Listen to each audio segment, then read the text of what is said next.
Welcome to the Be It Till You See It podcast, where we talk about taking messy action, knowing that perfect is boring. I'm Lesley Logan, Pilates instructor and fitness business coach. I've trained thousands of people around the world, and the number one thing I see stopping people from achieving anything is self-doubt. My friends, action brings clarity, and it's the antidote to fear. Each week, my guests will bring bold, executable, intrinsic, and targeted steps that you can use to put yourself first and be it till you see it. It's a practice, not a perfect. Let's get started.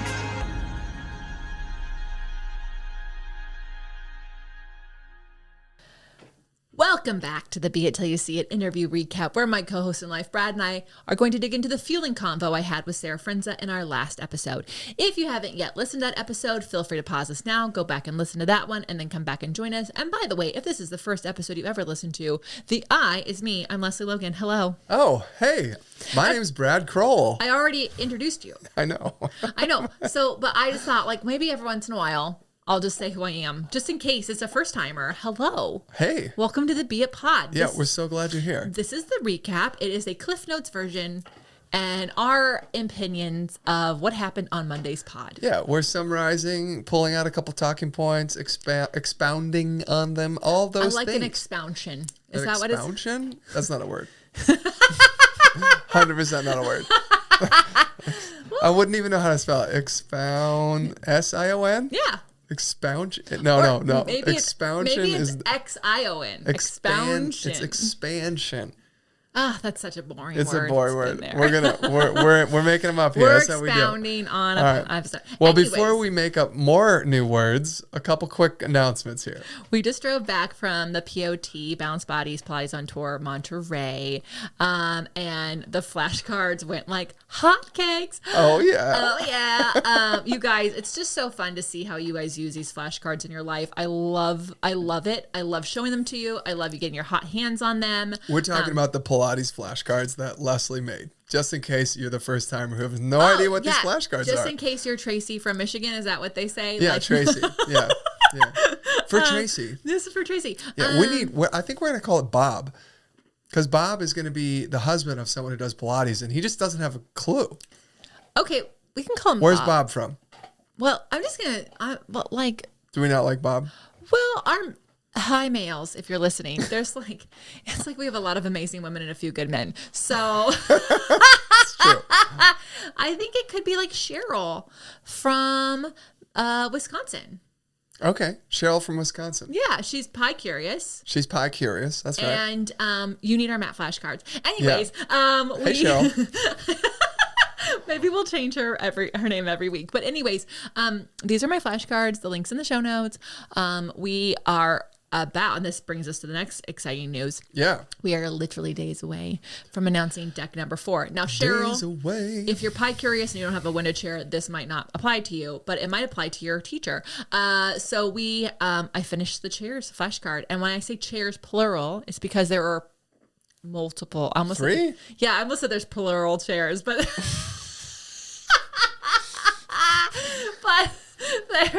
there's 3 If you're chairs. chair curious. Yeah. There's a high chair, also known as an electric chair. There is an armchair, also known as a baby chair. And there is a window chair. It's just always called that. So Unless you get the exo chair. that's still a window chair, but people call it, I have an exo chair. So anyways, you can have that chair. You can there's 50 names for them all. That's why we call them the chairs. You can have a homemade chair. You can have whatever chair has springs to it. I've seen them all.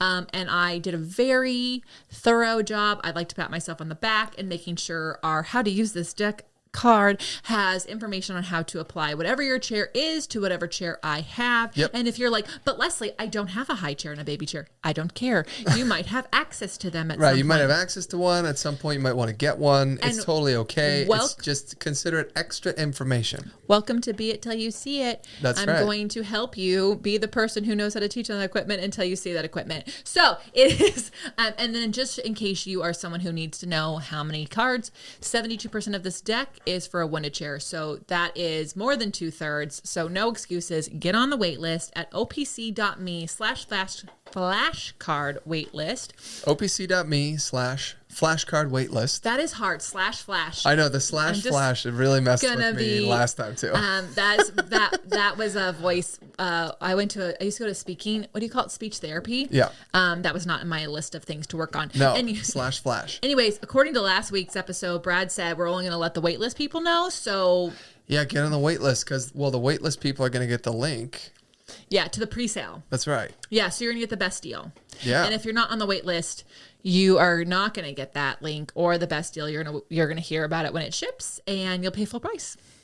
Love it. So, and then finally, one last exciting news. The doors have opened for our October retreat, and if you know, you know. IYKYK. I wonder how many times we can just say that. What retreat? Send us a DM. It's going to be amazing. What retreat? Keep listening to the episodes, Cheryl. Yeah. We talk about the retreat. Yeah, we do. We do. Okay, so what was this week's question? You got a listener asking, are you ever in the Washington area teaching workshops? And they mean like Seattle, Washington. Yeah. Yeah. So I was like, oh, because it was, they've been hearing about our tour and we've been like talking about maybe doing another tour. Right. So every year we do a tour up to out to Philadelphia from the West Coast. It's like out and up.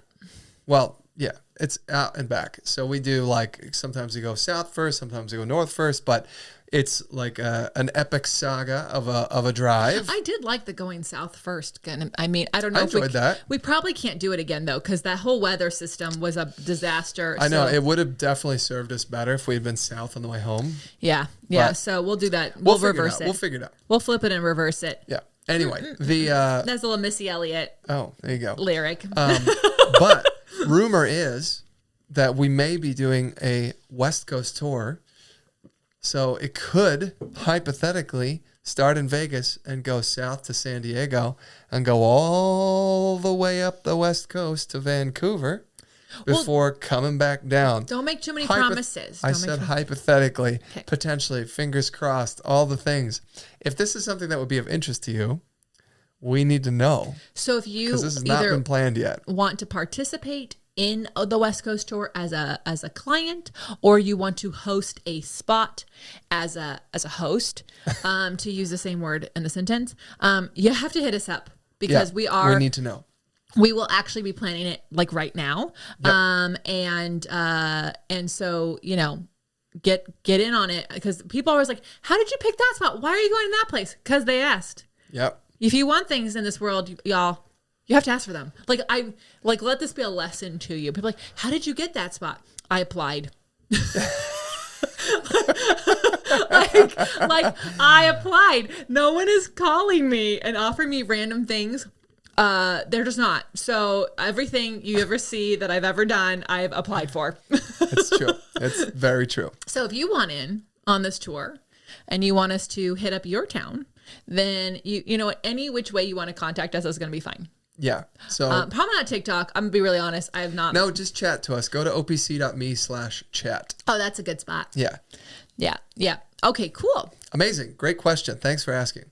You guys can ask questions in the same place. Any question. All the time. opc.me/chat. Life, fitness, business. We don't really care. We just like to answer your questions. Yeah. We have all this information. We love knowing that you listen. We love connecting with you. Yeah. And it's so fun what I want? To get questions. This is what I want from you guys. This is my ask. I want questions that go long time listener, first time caller. Like I want those. Hey, cool. Yeah. Long time listener, first time caller. I want to read those. Would you want to actually call and leave a voicemail? Yeah, we need a phone number. Tell us about that. If that's something of interest to you, let us know on the chat. Yeah. And then we'll set up a phone call number because I don't want to set it up unless you want it. So yeah, but opc.me/chat. But if you want to be like, don't y'all remember like long time listener, first time caller? Like, yeah. I want that. I want that. But that's what I want. You got to tell me if you want it. I want it. I want it. Well, it's a two-way I guess it's a three-way since we're like listeners, you, me. I don't know. Okay, now let's talk about Sarah Frenza, a mom, published fitness model, a writer, and a life transformation coach. Sarah Frenza is on a mission to help women make their health and their fitness a priority. She's passionate about not taking the quick fix, but working for long-term solutions and passing along the information to the next generation.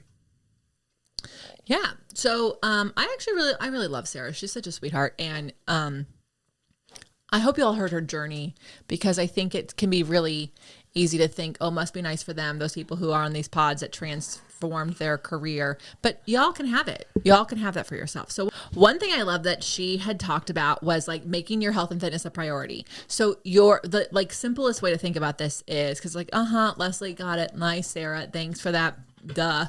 But it's like your health and fitness is not a fad diet.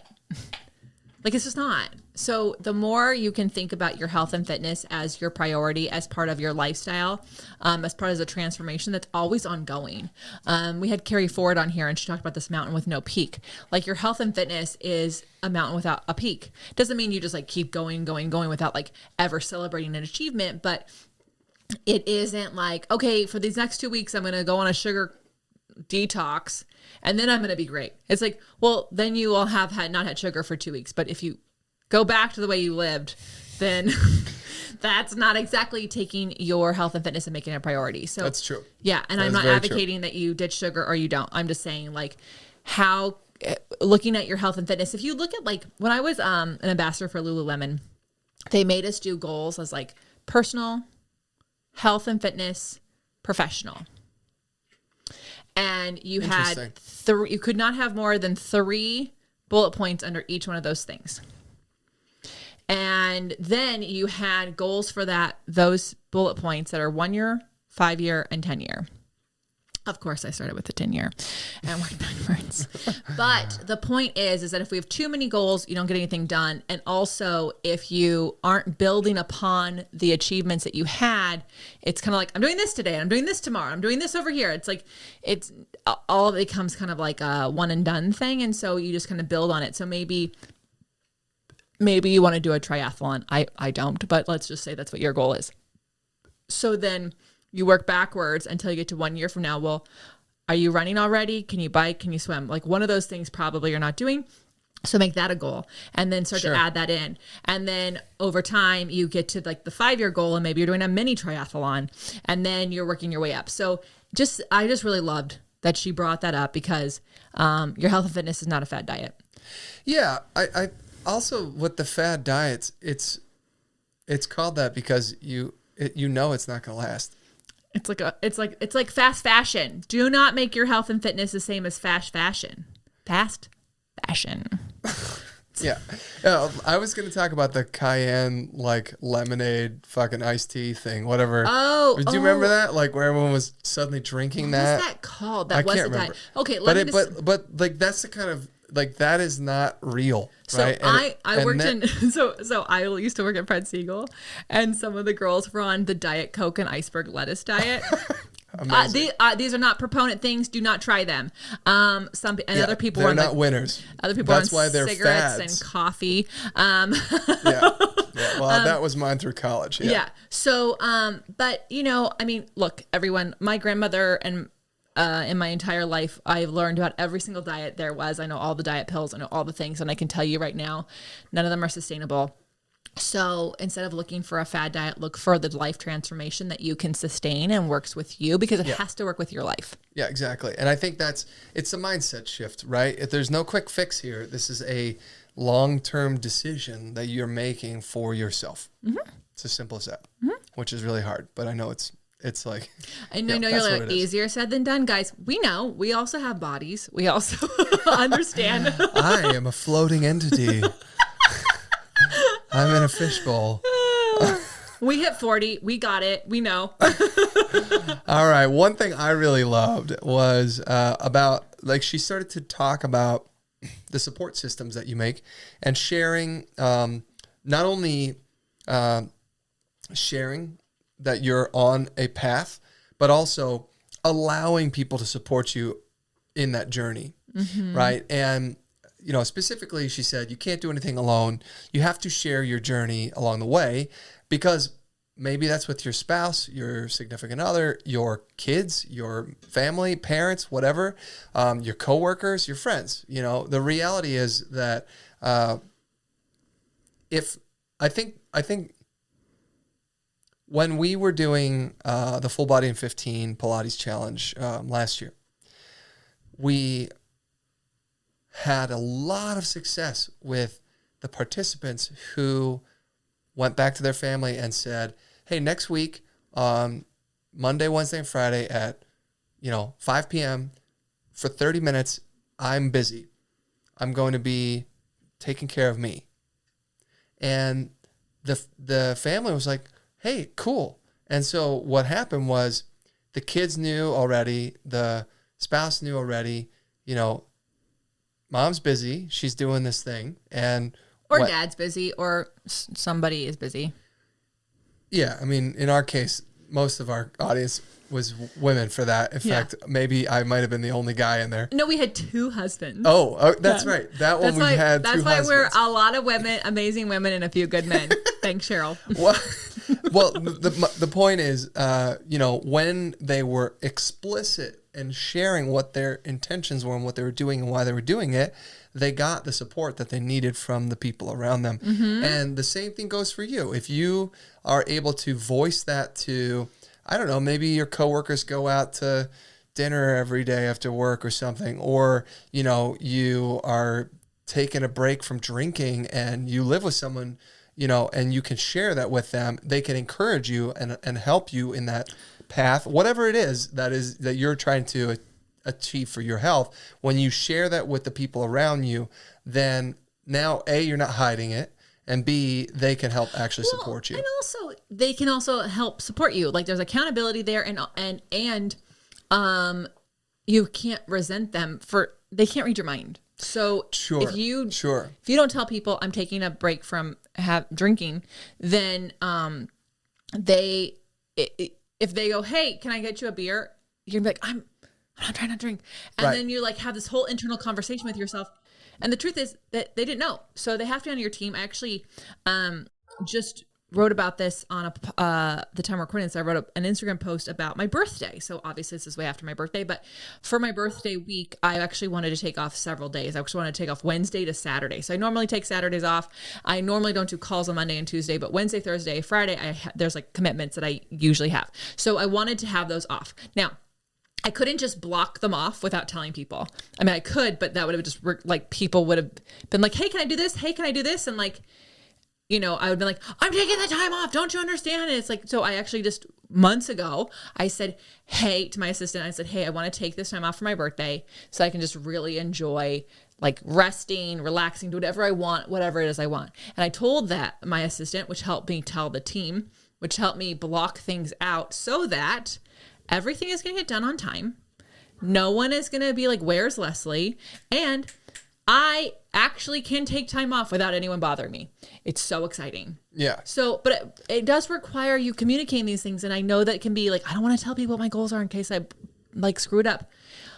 If the people around you are going to judge you because you said you weren't going to have a drink that week and then you did, that's probably a sign that they're not on your team. Yeah, they're definitely not supporting you. It's true. It's true. All right, so finally, let's talk about those be it action items.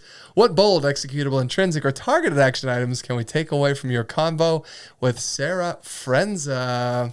She had 7 action items for you guys, and I really love these because some people think that meal prepping is only something who has a really organized schedule can do, or people who are trying to be in weight training competitions do. Yeah. But you grew up with some meal prepping. Your mom did some stuff. And I did. Yeah. Yeah. And I remember there was a time when my parents had planned things out. And then there was a day where it was leftover day, which is obviously the day that I hated. But then there was I loved leftovers. Oh my gosh. That's great. Your parents must have not had you eat lima beans. Anyways. No lima beans in my house. So I'm going to read these out. 7 meal prep tips. So step 1. Well, let's talk about each one. Go ahead. Okay. Plan out your meals. Yeah, this is not very complicated. Just you need to know what meals you're cooking for. Yeah. Number 2, meal prep in batches. So she talked about making 2 proteins and then 2 carbs and just kind of mixing and matching. Think of this, ladies. I don't know, I called y'all, but I'm thinking all my magazines, capsule wardrobe, yeah. right? You have you have a pair of pants, 2 different pairs of pants, 2 different tops, and like a bold statement something. And like the magazine shows you 7 ways to put these 2 things together somehow, right? So literally, if you capsule wardrobe, you can meal prep. You've already done it. You've already figured this out. Yeah, and she actually talked about making like chicken and I can't remember what the other protein was, and then 2 types of carbs. So she made sweet potato fries and rice. Mm-hmm. And she said she took the chicken and made a buffalo chicken salad. Mm-hmm. You could pull the chicken apart and make like a grated chicken thing. If you're watching this on YouTube, Brad is mimicking like these claws that we have. They pulls it. So you can basically like for the non-cook, you just take a bunch of chicken breasts, you just cook them all on a pan at some temperature, and then some of those can be chopped up for a chopped salad. Some of those can be pulled apart for a pulled chicken sandwich, buffalo sauce, like right? Yeah, yeah. And it was crazy. She was like, yeah, and she cooked them all at the same time. She had an Instapot going, the oven going, a pan going, and whatever I don't remember. And she's like, boom, cooked all these things and was able to take the proteins and the carbs and then mix match and creating these different meals. Mm-hmm. And then step 3 is freeze the extras. Yeah. So she specifically talked about stuffed peppers and brown rice. And she said, I overcook on the brown rice on purpose. And she made a couple extra stuffed peppers and then she throws them all in the freezer. Yeah. Yeah. And so if you're like, my fridge is really small.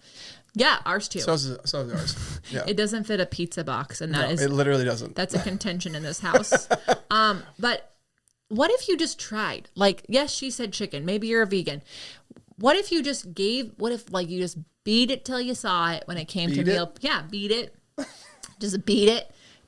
Anyways, so what if you just tried it? Like, what if it was possible to, whatever your dietary restrictions are, what if you actually just try to plan the meals out and then actually grocery shop for those meals and then try to cook all the stuff in one day so that it was ready to go? Yeah, the story you were talking about. We haven't finished the 7 steps, guys. The last episode was my mom and her friend used to meal prep because both families had 3 kids with crazy soccer-filled, baseball-filled schedules, and the spouses were working, and they would get together on one weekend a month, and they would literally make every meal for the entire month. Yeah, I mean, this is a house that has 2 fridges, so... No, my mom had an extra freezer in the basement. That was like one of those like lift-up freezers. 2 fridges and a freezer? 2 fridges and a freezer. Okay, so a month is... The month... Now, that's very ambitious. I would do 1 week at a time. Or maybe do 3 days, and then like go from there. So like, baby step this to badassness, but... I love that. I think that's great because actually what it made me just realize, and I didn't even know this until now, you guys, if you are running out of time to work on things that are going to help you be it till you see it, and it's called cooking that is taking up all the time, meal prep. And boom. Prep. If you could spend 2 hours on a Sunday or Saturday, and you could gain back 30 minutes every night, 5 nights a week, you don't need 2 hours at a time to work on your goal because that is overwhelming, especially there's so much uncertainty. There's a lot of fear in there. Things take the time you give it. So if you had 30 minutes every day to dedicate to moving yourself forward and you just spent one afternoon prepping like a badass on the meals, like imagine what you could get done. Anyway. Yeah, and today my parents are empty nesters, right? But they still meal prep, and it's really, the way they do it is really impressive. So if my mom ever has to chop up like a pepper, she'll chop the entire pepper. She'll chop the entire onion.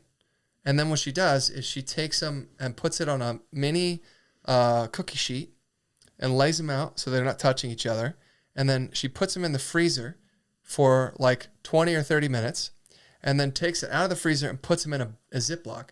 And then she throws the whole Ziploc into, now it's condensed. They're touching each other, but they're partly frozen. So they don't freeze into a big block, basically. Oh, that's how you do it. Yep. Well, that's and then if she ever needs that ingredient, she's already got pre-chopped to the right size stuff. And then they do the same thing with chicken. They'll go to the store, they'll get a whole bunch of chicken, and what they'll actually do is they'll take like the bigger chicken breasts and they'll slice them up into smaller pieces, and then at the beginning of the week they'll pull out like 6 chicken, cutlets that they basically had frozen. And so they know 3 meals that week, they'll be able to have chicken because it's thawed out. Yeah. So super quick and easy. For the people who are like, hey, you stopped at the 3rd step. Yeah. Let's go into step 4. Yeah. Create multiple meals out of the protein and carbs. So this is where you get to go back to that plan that you had and go, oh, like I was able to this doesn't have to be like I have a chicken breast every night, like you're prepping for some sort of weight training thing. It could be like, as Brad mentioned, pulled chicken, chopped chicken. It could be there's a sauce on this one. This one's in a salad. This one's in a burrito. This one's in a sandwich. So then pre-chop all fruits and vegetables. Pre-packaged for easy grab and go. Brad just skipped ahead on all these things. Well, that was a little different. So she's actually talking about the full meal. Oh, you're right. So like breakfast, lunch, dinner. So just think about how much time we spend prepping food during the day, and I like. This is like definitely if you're about to like pack. Well, this is like packing lunches. This is all that kind of stuff. So you all might need to go to like the Container Store or the Target section with all the lovely containers, and then you pull them out and then go, okay, there's lunches. Okay, this meat's in these things. Okay, this thing is this thing, and then you can put them in the refrigerator and put a Post-it note or some sort of way of identifying Monday, Tuesday, Wednesday. Yeah, exactly. You know how there was like labeled underwear? Like Monday, Tuesday, Wednesday, Thursday, Friday underwear. Did you not have that? No, I did not have that. Every girl listener is nodding their head right now. And I thought that was so terrible. That's hilarious. Because here's why. I didn't want to wear the Wednesday underwear on Monday just because it was clean. Because if anyone saw my underwear, they'd be like, you're wearing Wednesday's underwear. Ew. So like, anyways, sorry, this is a trauma I had in my life. But what if you could buy food containers that had like Monday, Tuesday, Wednesday, Thursday, Friday. I'm sure they exist. I'm sure they're on Etsy. 100%. Not sponsored by this show. Okay. Lastly, last step. And that's so she also mentioned in this step 6, pre-packaged for easy grab and go, pre-making lunches for your kids. Mm-hmm. So you don't have to do it in the mornings. Yeah. And then make breakfast for the full week. And this is like, especially like Monday through Friday. You guys, I love overnight oats. So easy, so easy to make. You can make a whole week's worth of overnight oats in one setting. And I challenge you to make it take longer than 7 minutes. I challenge you. To do the whole week. Uh-huh. Yeah. Because, exactly. Because here's the deal. First of all, here's how it goes. Ready? It's 1 part oats, 1 part oat, or almond milk, or some milk of choice. So if you do 1 cup, it's 1 cup, 2 cups, 2 cups. So it's really easy. Then you add in any other flavors or things you want. Probably not the nuts. Blueberry. I keep the fresh fruits out, but dried fruits I'd put in just because they soften up and they flavorize. Is that a word? Yeah, we'll take it. We're just adding words here. To the thing. And then I like to add some protein powder to it, some fiber, some flax, some chia seeds, because that also makes it nice and filling. Then you put it in your container. So if you know you're gonna have half a cup every day or a cup every day, whatever you need to eat, then you'll go, okay, Monday through Friday, that's 5. Right? So it's a big bowl. You need at least 7 hours of it to be over for an overnight oat. So it doesn't actually have to even be like done the weekend before. It can be done the night before. Boom, it's ready. And then you can scoop them out or New York Times does this. They also don't sponsor this show, but they send me an email every week about overnight oats. And they take mason jars and they literally make individual overnight oats in mason jars. So you just pull it out of the fridge with a spoon. Done. Yes. Ready to go. That's kind of cool. It's clever. Yeah. Love All it. right. I'm Lesley Logan. And I'm Brad Crowell. Thank you so much for joining us today. How are you going to use these tips in your life? We want to know. Tag us at the Beit Pod. Tag Sarah Frenza. Send your questions, your longtime listener, first-time caller, requests to us on Instagram or on email or whatever the things. And if you want that phone number, as you asked earlier, let us know. And until next time, be it till you see it. Bye for now. That's all I got for this episode of the Be It Till You See It podcast. One thing that would help both myself and future listeners is for you to rate the show and leave a review. And follow or subscribe for free wherever you listen to your podcast. Also, make sure to introduce yourself over at the Be It Pod on Instagram. I would love to know more about you. Share this episode with whoever you think needs to hear it. Help us and others be it till you see it. Have an awesome day. Be It Till You See It is a production of As the Crows Fly Media. It's written, produced, filmed, and recorded by your host, Lesley Logan, and me, Brad Crowell. Our associate producer is Amanda Fraterelli. Kevin Perez at Disenyo handles all of our audio editing. Our theme music is by Ali at Apex Production Music, and our branding by designer and artist Gianfranco Cioffi.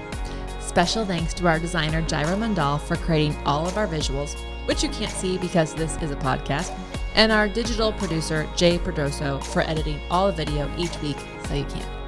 And to Angelina Herrico for transcribing each of our episodes so you can find them on our website. And finally, to Meredith Crowell for keeping us all on point and on time.